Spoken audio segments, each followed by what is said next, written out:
The bell cracked the dawn like a stern whisper, as the courtyard breathed frost and cedar. The monks gathered, and the wind hushed as Master Elias stepped beneath the ginkgo. Aaron stared at the stone basin, counting doubts like fallen leaves. Master Elias said, "A cherished student has strayed from the way." The line struck the courtyard like thunder without sound. Victor folded his arms, and his smirk gleamed like steel. Maya steadied her breath, eyes soft as lantern light. Aaron said, "Who has strayed, Master?" Master Elias said, "The one who clings to the mirror of perfection." The words pierced the stillness and refused to bleed. Aaron's chest tightened, as if the air itself demanded a confession. Noah watched like a lake that holds the sky without trembling. The bell rang again, and everything ordinary felt impossibly sharp. The courtyard cleared, but the silence clung like incense that would not burn out. Aaron walked the cloister, and every footfall sounded like a question. He remembered nights chasing perfect posture and waking to failure. Master Elias said, "A mirror can show a face, not the seeing." The words followed him like footprints that refused to belong. Victor said perhaps some journeys end where they began, with nothing learned. The sentence stung and tasted of metal. Maya said, "Breath is not a victory. It is a gift." The hall's paper screen sighed as a draft found a seam. Aaron traced the grain of a pillar and waited for courage to appear. By the meditation hall, Aaron counted breaths until numbers became stones. The ache in his shoulders argued with the quiet. Master Elias let the door rest open, as if silence needed air. Aaron said, "I am trying, and trying feels like drowning." Master Elias said, "Let the river carry the swimmer who forgets he is water." Victor chuckled, and the sound skipped like a pebble. Maya said, "Let the breath arrive, and leave without a guard." The floor smelled of rice, straw, and winter sun.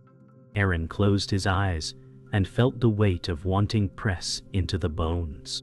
Afternoon, shadows braided across the courtyard as the bells slept. Master Elias traced the rim with a fingertip and smiled as if at rain.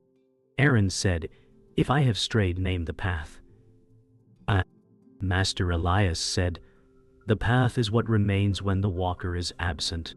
Victor said, "A riddle saves effort when answers are scarce." The remark rang thin and brittle.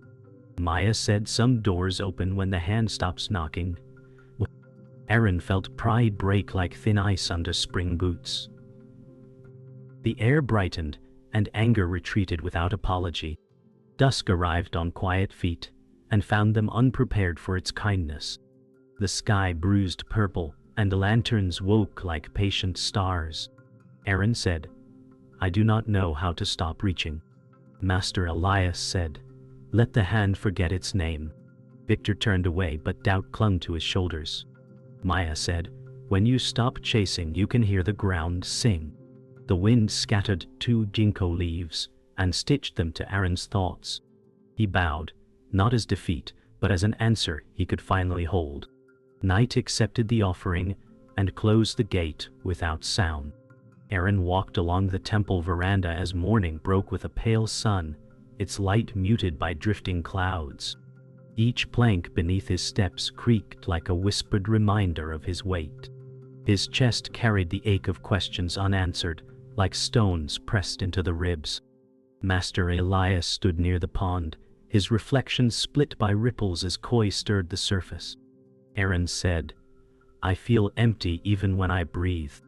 Master Elias said, "Emptiness is not absence, it is the room where truth may sit."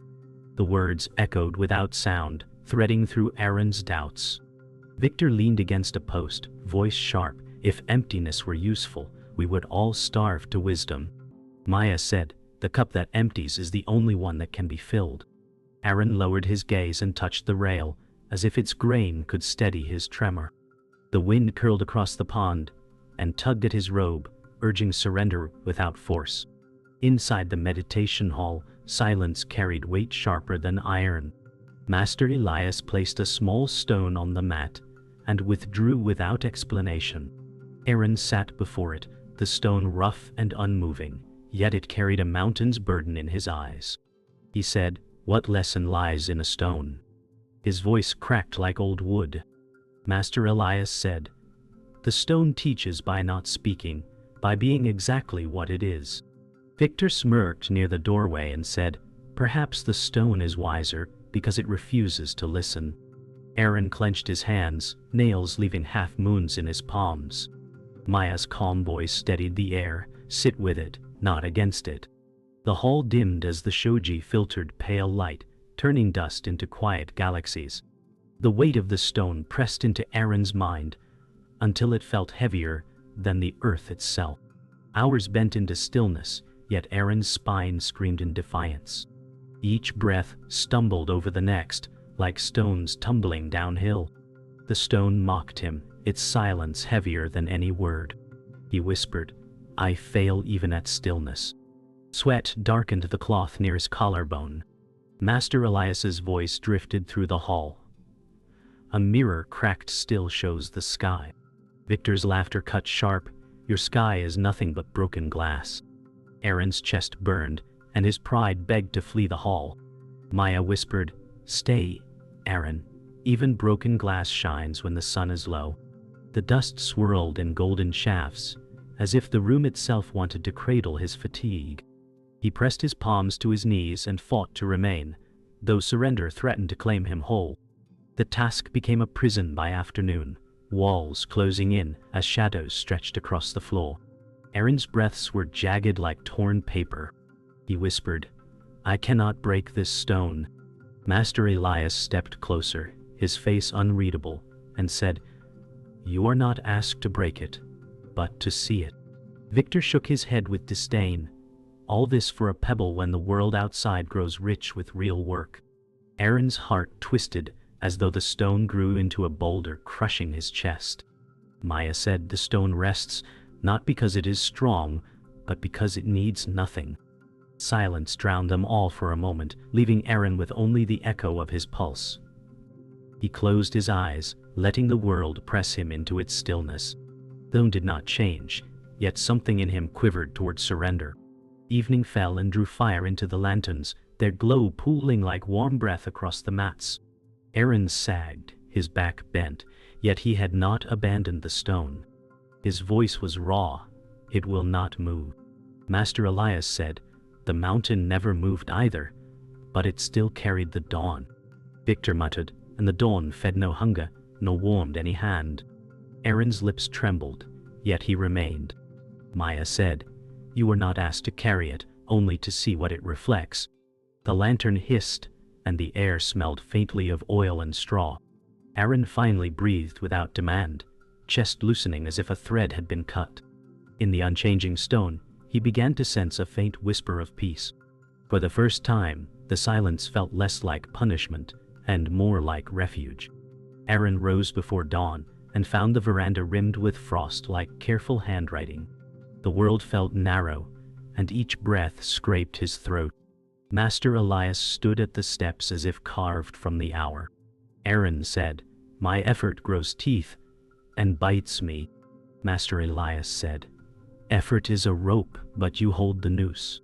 Victor watched from the lintel and wore certainty like armor. Victor said, "Discipline without reward is only a bruise." Maya stepped nearer, her voice smaller than the wind.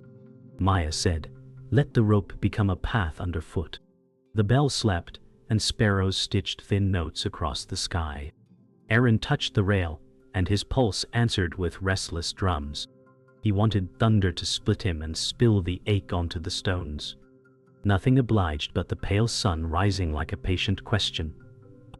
In the hall, stillness felt dangerous, like glass balanced on a blade. Aaron faced the quiet, and the quiet stared back with older eyes. The stone remained, a witness without mercy. Aaron said, "Silence keeps showing me what I will not see." Master Elias said, "Sight is not a bargain." The shoji brightened, and dust galaxies drifted through thin gold. A memory slid under the door like winter air. Aaron whispered, "Lena, I was not there when the sky cracked." The name broke the hour open and spilled regret. Victor said, Ghosts are excuses with perfume. Maya said, sometimes the heart remembers what the mind buries. Aaron pressed his palms down and felt the floor breathe. The hall received his shame and did not move away. Noon burned the courtyard into pale silver, and heat lifted from stone like quiet smoke. Noah sat beside the bell with the patience of weather. Aaron said, I cannot outwait my own mind. Noah said, then do not wait, be the waiting. The words rested in him like cool water. Victor approached, boots loud, carrying a grin sharpened for argument. Victor said, waiting is for those who cannot act.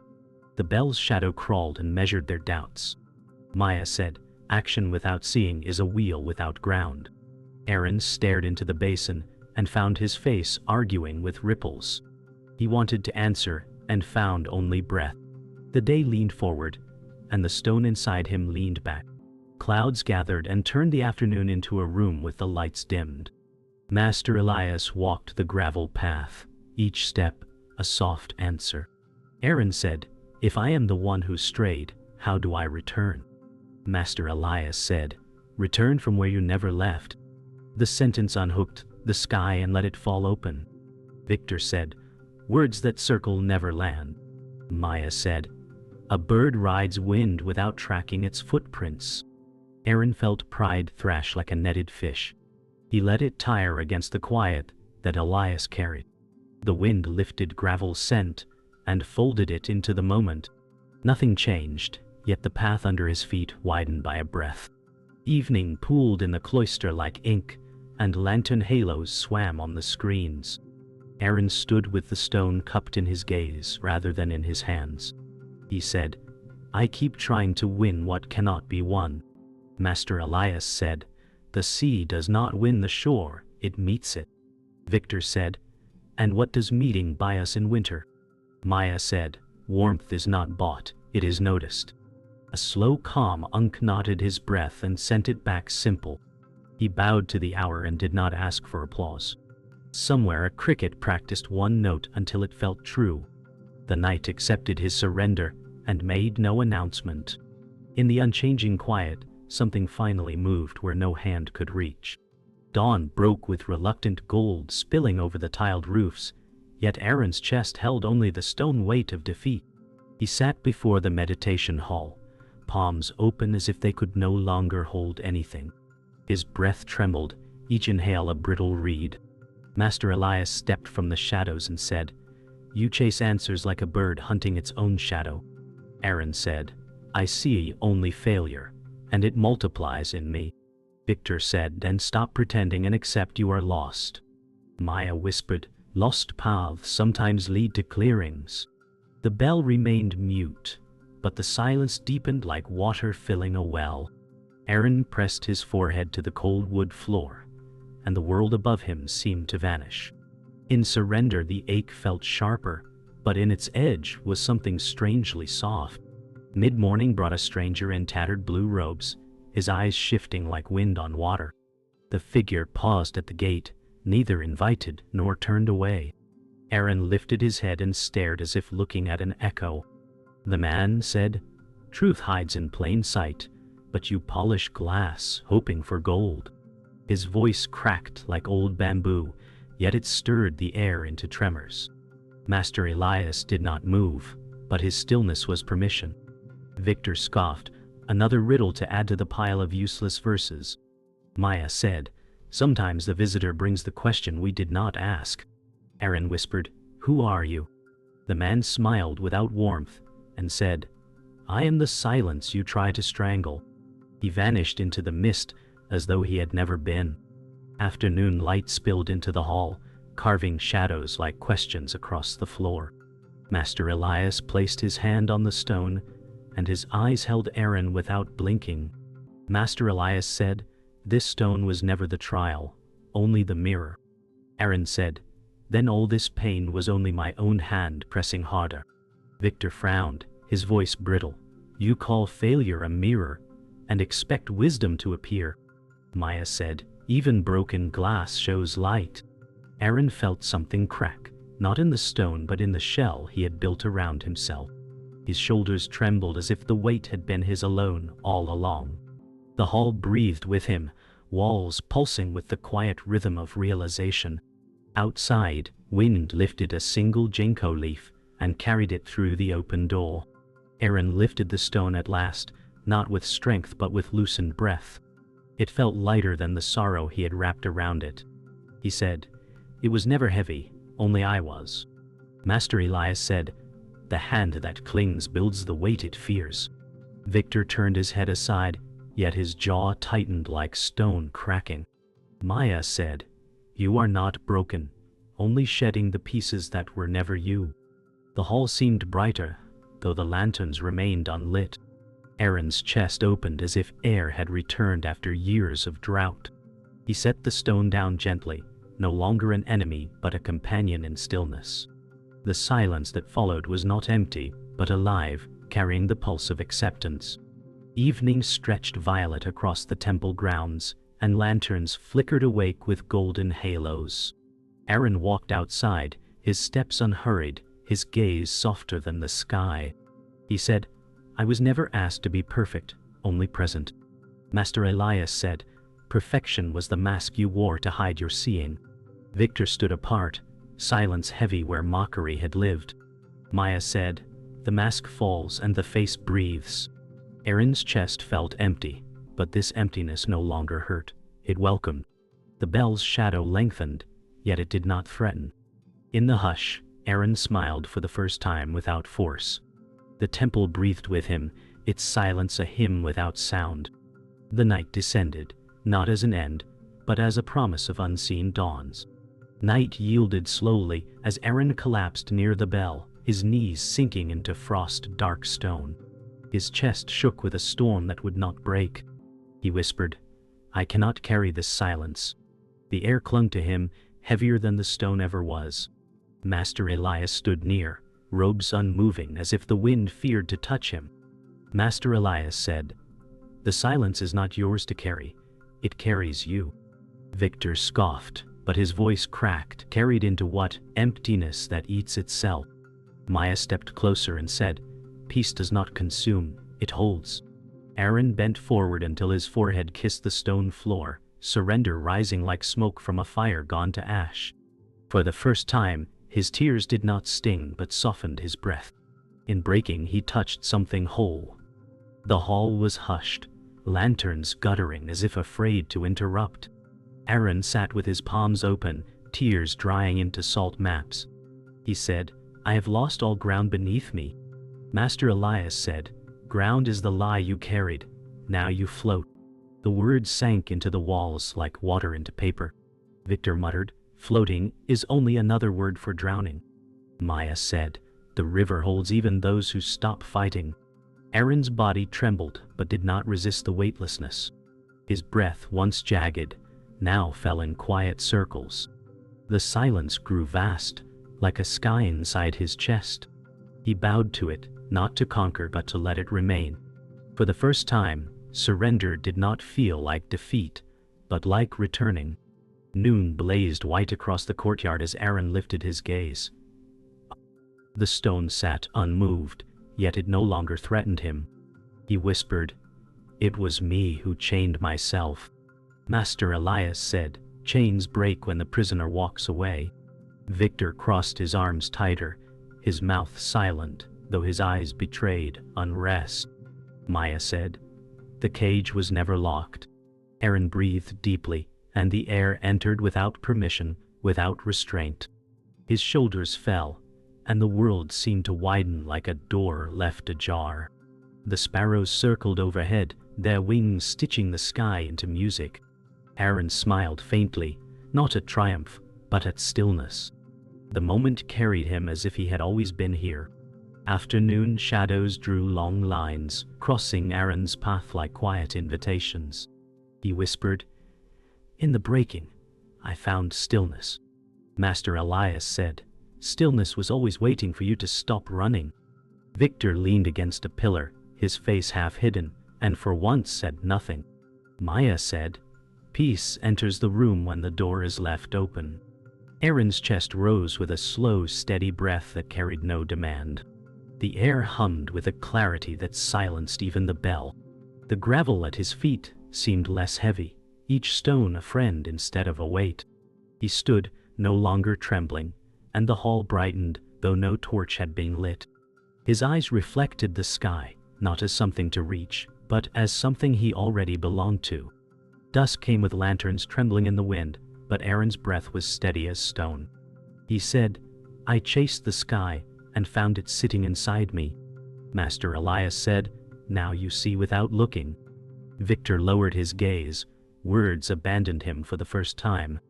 Maya whispered, in silence, "You found your voice." Aaron closed his eyes, and the night did not close with him. It opened wider.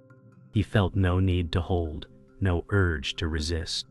The temple around him dissolved into stillness that wrapped him like clear water.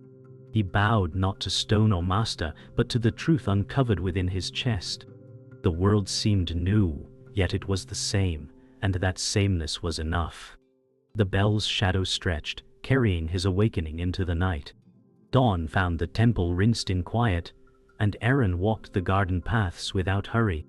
The gravel accepted each step, as if greeting a friend returned.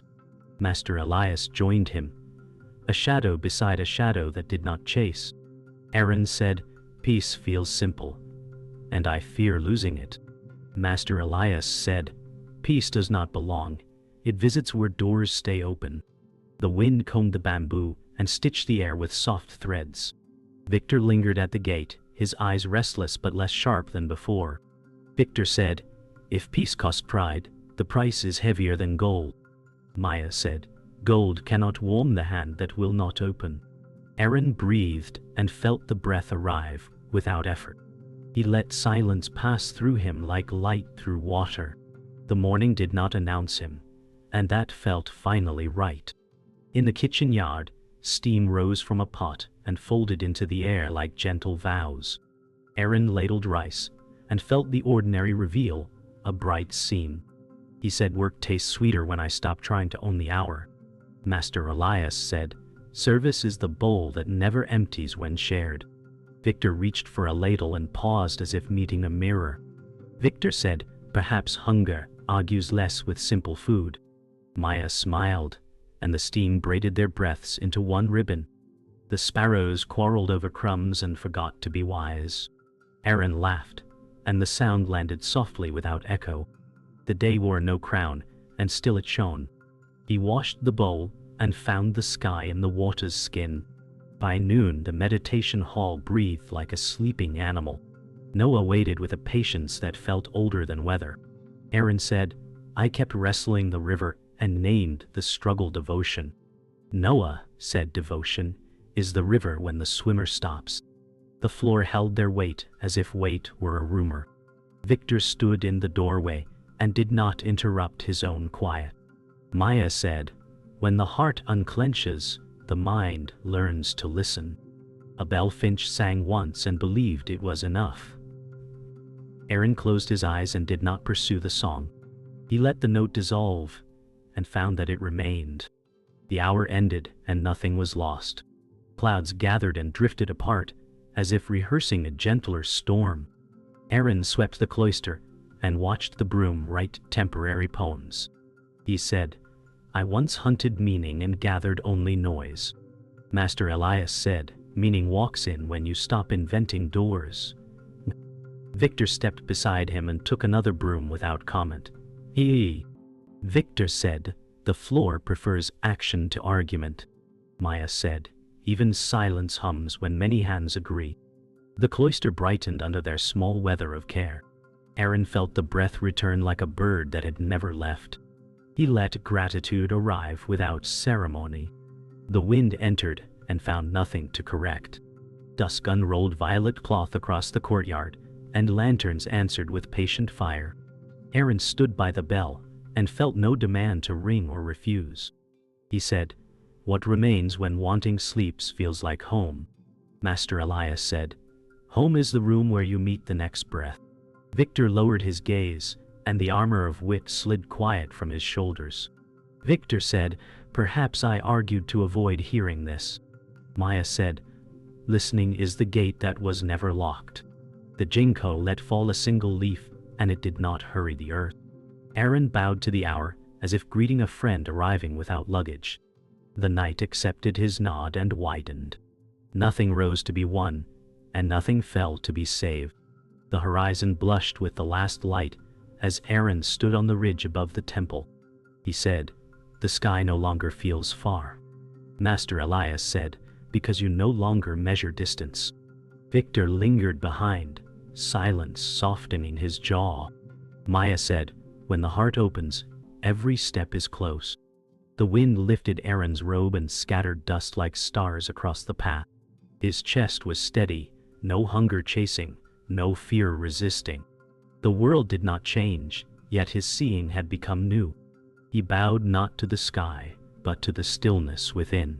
In the courtyard shadows stretched long, and lanterns bloomed like waiting constellations. Master Elias sat beneath the ginkgo without a word, his presence heavier than speech. Aaron approached, steps unhurried, voice low, "I am no longer searching." Master Elias said, "Then you are nearer than you think." Victor crossed the stones without mockery, his eyes caught by the lantern light. Maya said, "When the search ends, the seeing begins." The leaves whispered, as if answering in kind. Aaron's breath felt complete, each exhale a blessing that did not ask to be returned. At the garden gate, the catalyst appeared again, his robes fluttering as if wind carried him more than steps. He said, "Did you find the treasure you never lost?" Aaron said, "I found the silence that was always here." The stranger's eyes gleamed like rain on dark stone. He said, "Then you no longer need me." His smile was fleeting, vanishing like smoke rising into air. Victor stared speechless while Maya bowed with quiet respect. The catalyst turned and faded into shadow, leaving no trace but the echo of his words. Aaron stood firm, no longer shaken by riddles. The hall dimmed, and Aaron's past arrived as a shadow leaning against the beams. It wore the face of Lena, eyes soft yet wounded. Aaron whispered, "I forgive the silence between us." The shadow dissolved like ink poured into water, leaving only stillness behind. Master Elias watched without moving, his gaze approving without need of words. Victor turned away, and a tremor slipped through his hand. Maya said, "The past bows when the heart no longer clings." Aaron closed his eyes, and his chest eased as if a gate had opened, and never closed again. The final night wrapped the temple in stillness, deeper than sleep. Aaron stood at the courtyard's edge, the horizon folding into stars. He whispered, "I am not lost. I am here." Master Elias closed his eyes and breathed as if echoing the words. Victor stood quiet, the armor of doubt finally set aside. Maya touched the lantern and said, "The light was always yours." The wind rose, carrying their silence into the sky. Aaron's breath joined it, no longer his, no longer held. The temple bowed with him, and the world widened beyond measure.